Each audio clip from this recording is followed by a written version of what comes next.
Welcome once again to little organise life coach with. ഇനി മോട്ടിവേഷനോ ഇൻസ്പിറേഷനെ കുറിച്ച് പറയുമ്പോൾ നമ്മുടെ ഗാന്ധിജിയെ മാറ്റി നിർത്തിയിട്ട് നമുക്ക് വേറെ ആരെയും കൊണ്ടുവരാൻ പറ്റില്ല അല്ലേ. സി, അന്നത്തെ കാലത്ത് ദർ വാസ് നോ ടെക്നോളജി, ഇപ്പോഴത്തെ പോലത്തെ ടെക്നോളജി ഇല്ല. But he could be able to influence many millions of people all around the world, especially Indians അല്ലേ. അപ്പോൾ വിത്ത് ദ അറൈവൽ ഓഫ് അപ്പോൾ Gandhi and then Gandhi came എന്ന് പറയുന്ന ഒരു പാഠപുസ്തകത്തിലൊരു പാഠമുണ്ട്. അതിൽ പറയുന്നതാണ് how he has enlighten the Indians എന്നുള്ളത്.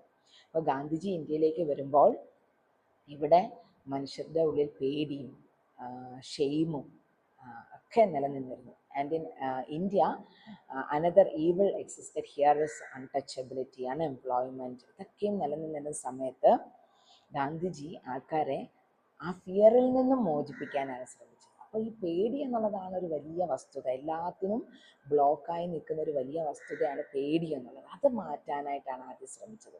പേടി കൊണ്ട് ഒരു കാര്യമില്ല, അതൊരു ഇല്യൂഷൻ മാത്രമാണ്, നമ്മുടെ തോന്നൽ മാത്രമാണ് പേടി, മനസ്സിൻ്റെ ഒരു തോന്നൽ മാത്രമാണ്. അപ്പോൾ ആ പേടിയെ മാറ്റിക്കഴിഞ്ഞാൽ നമുക്ക് എങ്ങനെ മുന്നോട്ടേക്ക് കുതിക്കാം. അങ്ങനെ ആ കാലത്ത് ഒരറ്റത്ത് നിന്നിട്ട് മറ്റേ അറ്റം വരെ, കാശ്മീർ മുതൽ കന്യാകുമാരി വരെ he influenced many people, and being a leader he could be able to make the people's mind united. എത്ര ബുദ്ധിമുട്ടാണെന്ന് ആലോചിച്ച് നോക്കുക. ഇപ്പം നമുക്ക് എല്ലാ സാങ്കേതിക വിദ്യ ഉണ്ടായിട്ടും നമുക്ക് കമ്മ്യൂണിക്കേഷൻ ശരിയാകുന്നില്ല അല്ലേ. അപ്പോൾ ആ സമയത്ത് ഇങ്ങനൊരു വലിയ അതിന് ഹി ഡിപ്പെൻഡഡ് ഓൺ ഭഗവത്ഗീത. ഭഗവത്ഗീതയിൽ ഭഗവാൻ തന്നെ പറഞ്ഞിട്ടുണ്ട് കർമ്മം അല്ലേ, കർമ്മം ചെയ്യുക എന്നുള്ളത്.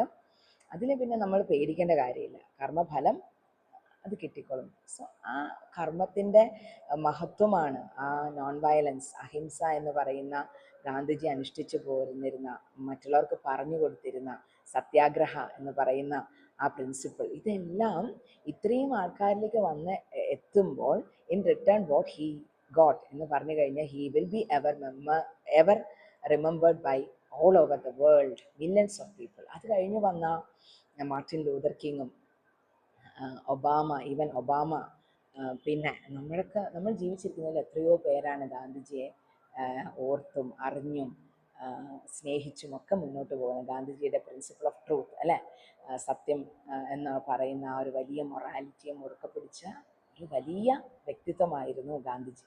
അപ്പം എന്താ പറയുക, അങ്ങനെ അർത്ഥനഗ്നനായ ഒരു ഫക്കീർ എന്നാണ് ഗാന്ധിജിയെ വിശേഷിപ്പിച്ചത്. അപ്പം ഇനിയുള്ള ജനറേഷൻ അത്ഭുതത്തോടെ നോക്കുന്ന അങ്ങനെ ഒരു മനുഷ്യൻ ഈ ഭൂമുഖത്ത് ജീവിച്ചിരുന്നതാണ്.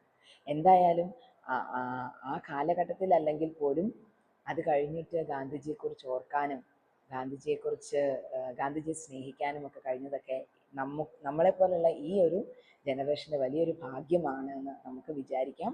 ആൻഡ് ഒരു ടീച്ചറായിട്ട് എനിക്ക് ഒരു ലിറ്റിൽ ബിറ്റ് ഡിസപ്പോയിൻമെൻ്റ് ആണ്. ഇപ്പോഴത്തെ കുട്ടികളോട് ചോദിച്ചു കഴിഞ്ഞാൽ ദേ new nothing about him.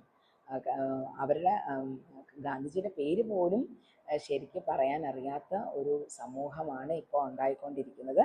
Anyway, let's think about our own blessings. Okay, thank you so much.